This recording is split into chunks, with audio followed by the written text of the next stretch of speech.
awarded with the Honorary Doctorate of Astrology degrees. So please contact us backstage. And Mr. Rajiv Das, Mr. Gaur Bhattacharjee, Mr. Anant Kumar Roy, Chiranjit Garai and Chandamita Garai. You all are requested to please contact us backstage. And now I would like to call upon Ms. Naomi Benett of USA, and she is going to discuss Zodiac Signs rulership. So let's call upon this beautiful lady who is present here with some wonderful thoughts of the Zodiac Signs, Ms. Naomi Benett from USA. Here we go. You and I, come. Mr. Rajiv Das, Mr. Gaur Bhattacharya, Mr. Anant Kumar Roy, Chiranjit Garai and Chandamita Garai, आप सभी से request है आप back stage आ जाइए. कुछ ही देर में आपको honorary doctorate of astrology के अवार्ड से सम्मानित किया जाएगा, तो उसी के सिलसिले में आप सभी से अनुरोध है आप बैक स्टेज आ जाएं. धन्यवाद. Are we ready? Okay. Namaste. And in Texas, we would say, Namaste, you all. I'm Naomi Benett from Austin, Texas.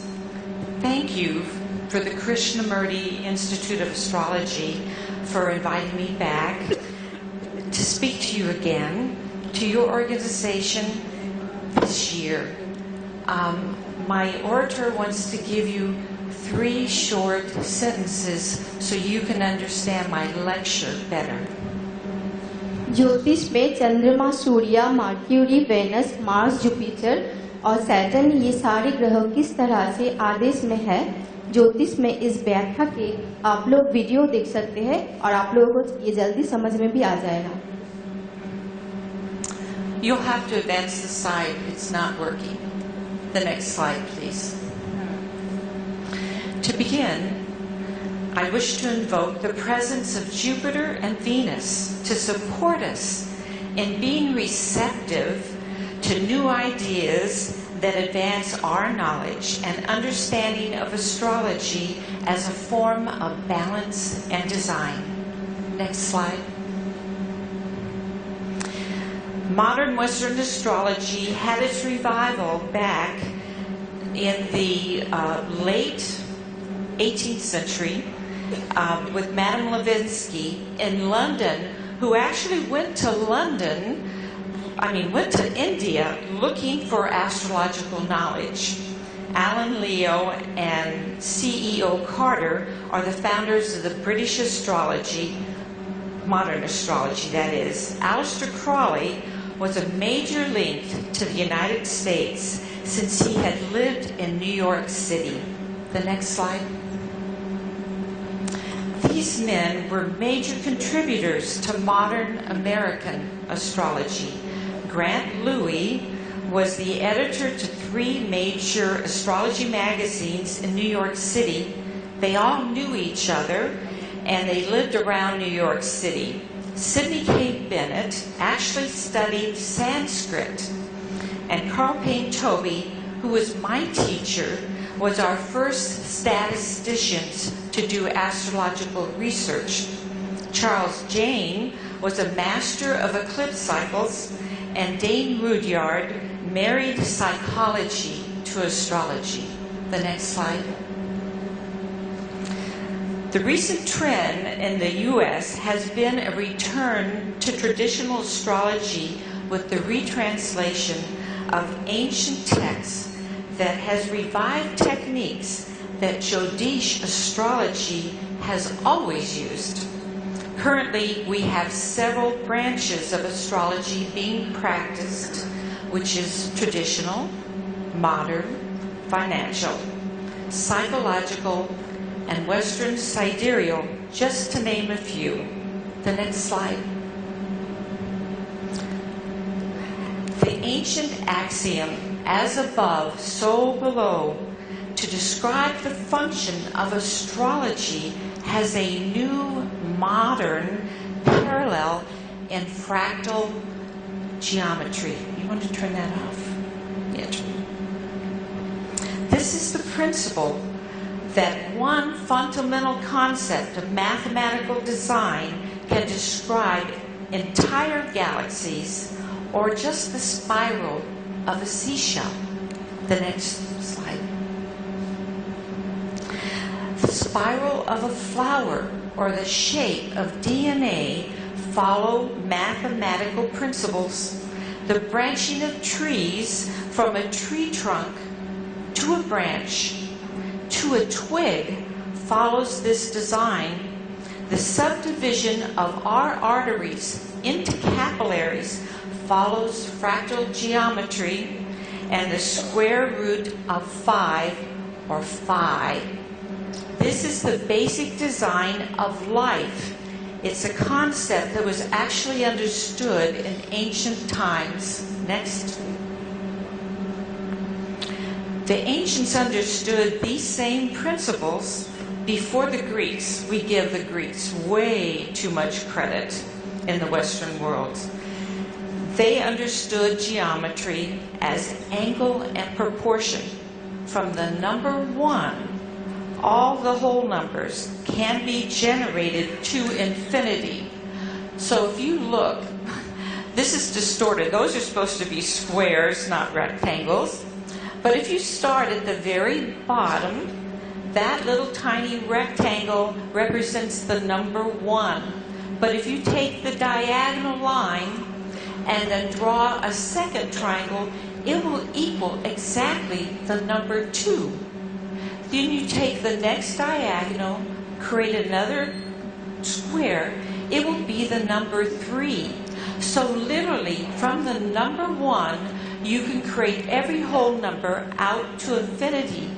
This is basically the description of from the one comes the many. And you can see this up on top with the concept of yin and yang. That you could go from the macrocosm to the microcosm, and you're repeating this same kind of mathematical structure. The next slide. So on the left is the image, the representation of Om.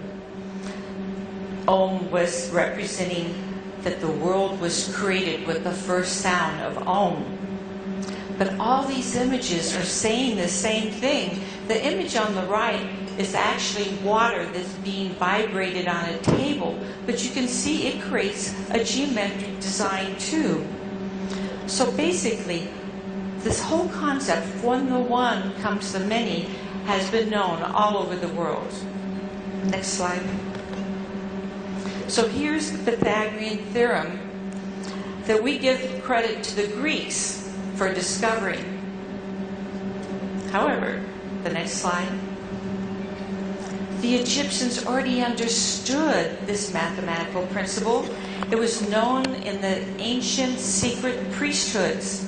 Knowledge was power. One had to have the eyes to see, to know what was hidden right in front of them.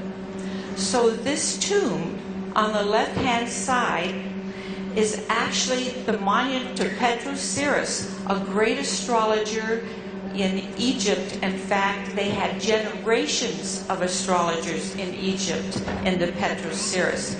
But it's actually a mathematical representation of that formula of the great mean, or the golden mean, and phi. And he was actually called the Master of 5. The next slide. So esoteric knowledge was hidden and kept secret in ancient priesthoods. In fact, I think you have a little bit that's still surviving in India a little bit, that your teacher will only teach you a little bit until he feels you're qualified to be able to know more. This is the throne of Osiris, and it's actually another mathematical principle where the square root of 4 becomes the square root of 5. But if you don't have the eyes to see, you would never realize that there's an important principle being conveyed in the image. The next slide. The Earth's a little squashed up there. But the Egyptians were the great geometers of the ancient world.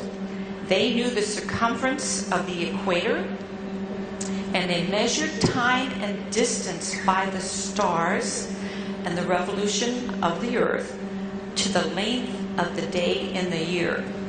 And the Greeks tried to recreate this, but they didn't quite understand it, so they lost that knowledge. But literally, you could measure time and walk distance across the earth, and it would be equivalent to the rotation of the earth. The next slide. So basically, many learned cultures recognize the sacred geometry describing life on earth. The next slide. Sacred geometry is just another way to describe creation. The bottom line, next slide. Astrology is not only fractal geometry, but it's a form of divination. And astrology allows us to see into the mind of God. It gives us an insight that we wouldn't have otherwise. And I know in this tradition here in India, you know this very well. You feel it in your hearts. You live it every day. It's not a concept that I have to convince you of, because it's part of your tradition and culture. That's not necessarily true in the West. You know, we have to train and teach this. But I can say that since the 70s, when we started bringing India and gurus and yoga into our Western culture, there is a receptivity that didn't exist until the 70s. And you sort of have to thank the Beatles for that. They influenced the young people, my generation, to be able to have a more open attitude and to embrace other cultures and other histories. Next slide. Oh, I think I already said this. To the next slide. So, astrological historians have now concluded that horoscopic astrology was developed by Egypt, but many other concepts came from Babylon and India. Lunar astrology and the nakshatras are from India, which, of course, you all know.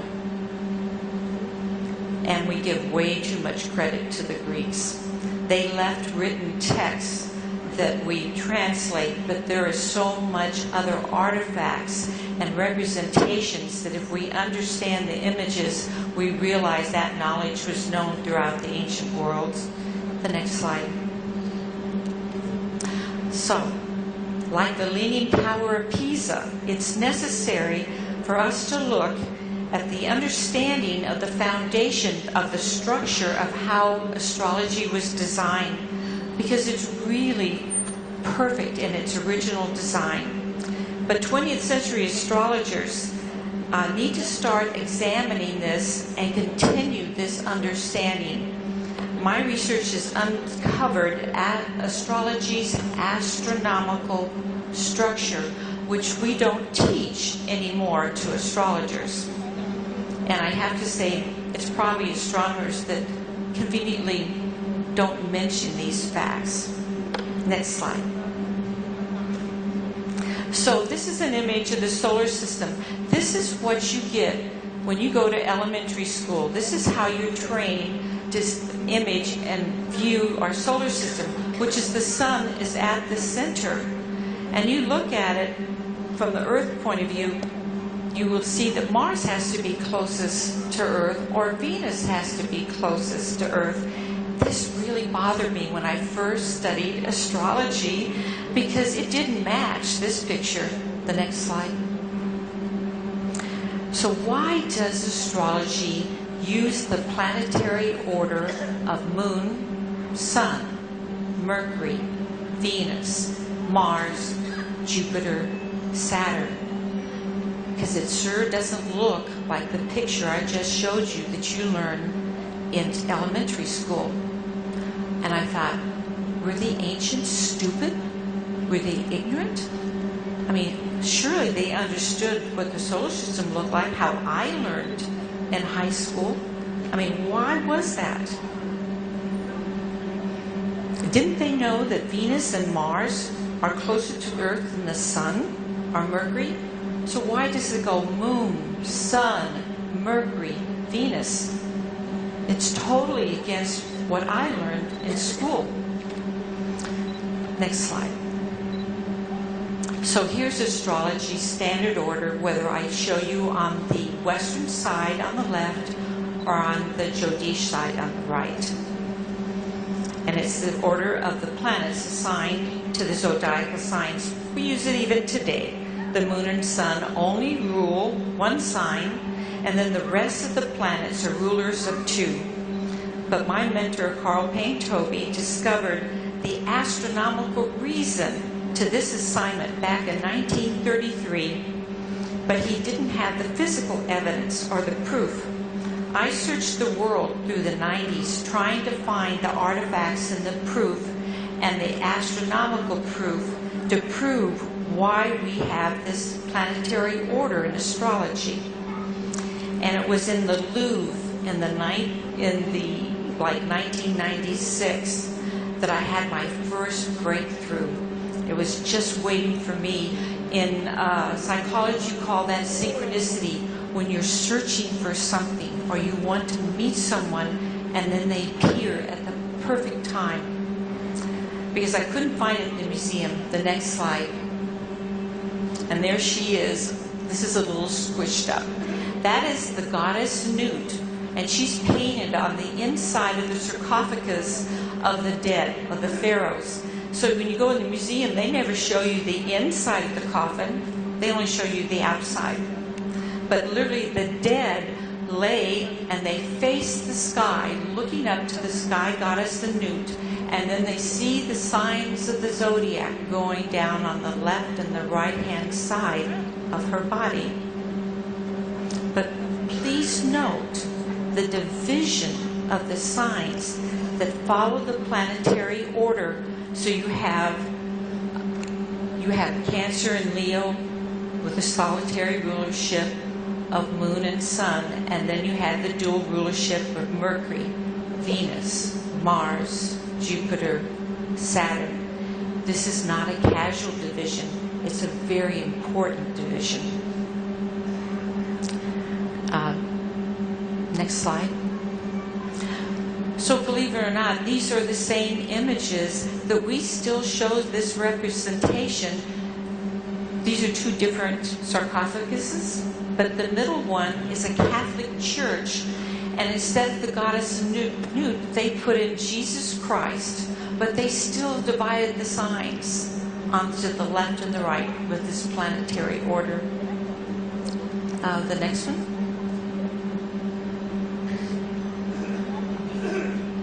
So here are the various images of styles of zodiac images that the Egyptians had used that we had found over on the far right. And I give you the planetary rulership along with the images so that you can track those images, because they don't quite look like how we draw these signs now. The next one. This is a video. Watch it very carefully. Will you turn up the sound?